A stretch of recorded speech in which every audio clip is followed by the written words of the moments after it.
country. You know, we're taking in literally trillions of dollars for the country. This is making our country very rich and respected again. Walmart is picking up the pace of raising prices this month. The retail giant says it's having to offset the impact of President Trump's tariffs. Coming in, Walmart, the world's largest retailer, is issuing a new warning today, warning the company will have to raise prices due to President Trump's tariffs. In a recent CBS News poll, 2 out of 3 Americans told us they're stressed about their own finances.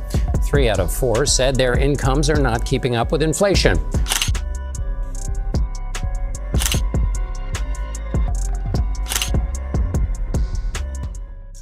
Walmart, once the unshakable symbol of America's promise of always low prices, is now facing a reckoning it can no longer conceal. For decades, the retail giant thrived on its ability to absorb shocks and deliver bargains to families who depended on it. But in 2025, even Walmart's vast empire has reached a breaking point. Its own leaders admit that tariffs are squeezing margins beyond what the company can bear, warning of empty shelves and fractured supply chains if the pressure continues unchecked. The words of CEO Doug McMillon and CFO John Rainey are no longer corporate spin. They sound more like alarm bells directed straight at the White House. The real weight of this crisis, however, falls on Walmart's core customers. Middle and low-income households, the very foundation of its business model, are now the one feeling the tightest squeeze, forced to rethink every purchase in the face of rising prices. And here's the question that lingers. If Walmart, with its unmatched scale and bargaining power, can no longer shield Americans from the storm of tariffs, what does that say about the broader direction of the U.S. economy? The story doesn't end with tariffs alone. Behind Walmart's struggle lies a deeper fault line in the American economy, one built on the towering weight of public debt. As the U.S. national debt surges past $37 trillion, doubling in speed compared to just a quarter century ago, the domestic market itself has turned into hostile ground for retailers. Instead of being the safe haven for growth, it has become a landscape where volatility feels permanent. Trump's new spending policies only add fuel to this fire, with projections suggesting an additional $4.1 trillion will be piled onto the debt burden over the next decade. The effect isn't just abstract numbers in Washington. It filters down into consumer confidence, credit costs, and the financial environment companies like Walmart depend on. For the first time in over a century, Moody's has downgraded America's long-term credit rating, a symbolic blow that ripples far beyond bond markets. Every downgrade translates into higher costs of borrowing, shaking confidence in the economy, and households second-guessing their spending decisions. Walmart, sensitive to even the smallest shifts in consumer sentiment, has already been forced to revise its profit outlook downward, acknowledging that the ground beneath its business model is no longer stable. If America's debt foundation is cracking, can Walmart, or any retailer, hope to stand steady on top of it? All of this financial pressure feeds directly into the one thing Walmart could never afford to lose, its promise of everyday low prices. When the burden of tariffs and debt-driven instability meets the realities of supply chains, prices inevitably climb. What once made Walmart untouchable in the retail arena, the ability to keep goods affordable at scale, has started to unravel. Reports already point to noticeable jumps in everyday products. Toys that once filled holiday shopping carts have crept up by a few percentage points, while essentials for infants have risen by double digits in just a matter of months. These are not luxuries. They are the staples families rely on. And even slight increases cut deep when household budgets are already stretched thin. The broader picture confirms a trend. Producer price index readings have shown persistent month-to-month increases, signaling that suppliers themselves are passing on higher costs. For a company like Walmart, which built its empire on squeezing suppliers and keeping shelf stock cheaply, the dynamic has flipped. Instead of absorbing shocks, Walmart now finds itself forced to push costs onto its own customers. That decision strikes at the very DNA of the brand. For millions of Americans, Walmart was more than a store. It was a refuge against rising costs elsewhere. But as the price tags continue to climb, the perception of Walmart as a safe haven for the working class is beginning to fracture. The cracks are visible, and for the first time, shoppers are openly questioning whether Walmart can still deliver on the promise that defined its legacy. The erosion of Walmart's price advantage has forced the company into territory it once treated as secondary.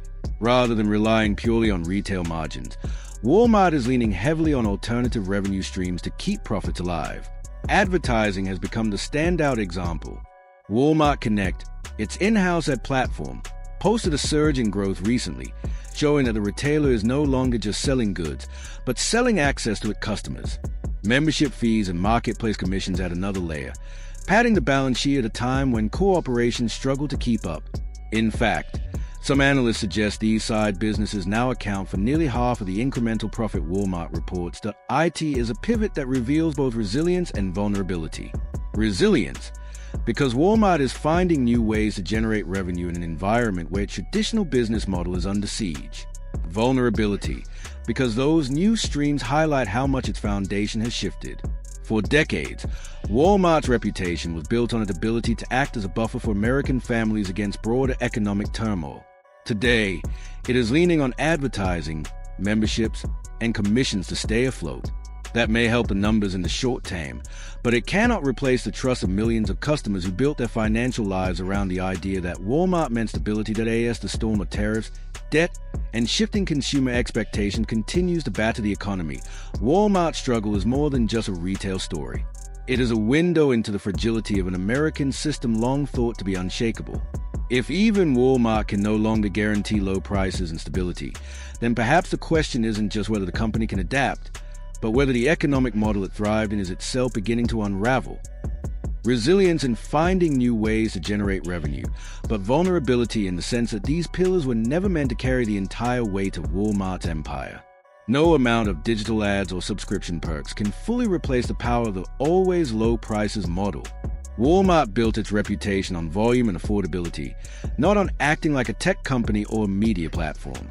As these shifts become more visible, the company looks less like the undisputed leader of cost efficiency and more like a retailer scrambling to reinvent itself.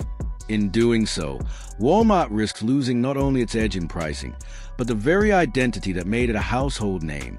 The cracks in Walmart's model are not confined to the customer side of the equation. They are spreading through its entire network of suppliers and partners. What began as higher prices on the shelf has become a deeper structural problem. The supply chain itself is under strain. Both Walmart and Target executives have openly warned that tariffs could leave aisles empty, a scenario once unthinkable for companies whose strength lies in scale and consistency.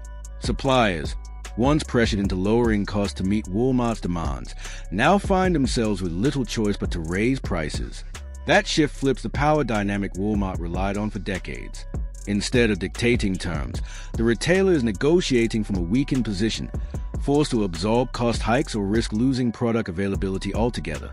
The consequences reach far beyond negotiations.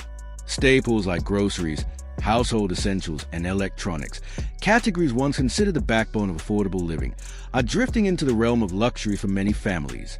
When basic goods start to feel unattainable, the very idea of Walmart as a store for everyone begins to unravel. And it isn't just about shelves and suppliers. Warehouses, logistics hubs, and frontline stores, the full length of Walmart's value chain, now face the risk of contraction. If margins continue to narrow and inventory flows weaken, the ripple effect could resemble a slow-motion recession within the company's ecosystem. For a retailer of Walmart's size, such a downturn does not stay contained. It reverberates across the broader American economy. While Walmart struggles to hold a line in the United States, the view from Canada looks strikingly different. Ottawa has eased internal trade barriers, unlocking new economic activity and creating a more predictable environment for retailers and suppliers. As capital and supply chains shift, Canada is emerging as a safe haven, offering ports and rail networks that contrast sharply with America's tariff-ridden, debt-laden system. Consumers feel this divide most clearly. U.S. shoppers face rising bills and fewer bargains, while in Canada the Buy Canadian movement has boosted confidence and reinforced solidarity. For Walmart, the comparison is unsettling. What seems like a desperate defense in America appears as consumer optimism just across the border, highlighting how fragile its core promise has become. For decades, Walmart was more than a retailer. It was a symbol of American strength and consumer power. Its slogan, "Everyday Low Prices," became part of a national identity, a promise of affordability at scale. Today, that promise feels more like a memory. Under the weight of tariffs, debt, and fractured supply chains, Walmart's decline ripples across the retail sector, pulling competitors and suppliers into the same turbulence. An industry once stable now looks fragile, and a company meant to anchor it has become a sign of weakness instead. Canada's rise only sharpens the contrast.